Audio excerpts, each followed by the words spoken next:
The LaMotte Company Octa-Slide 2 comparator, designed to simplify precise water analysis.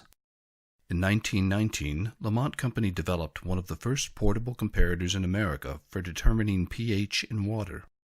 With the top-loaded bar, the design of the new Octa-Slide 2 comparator places the test reactions side by side with all 8 color standards at one time. Insert the color bar into the viewer. Then insert the test tube with the reacted sample. Hold the comparator so that indirect light comes through the back of the comparator. Don't face directly into the sun. For the most effortless color matching, hold the comparator above the horizon or toward a plain backdrop to eliminate busy and colored backgrounds.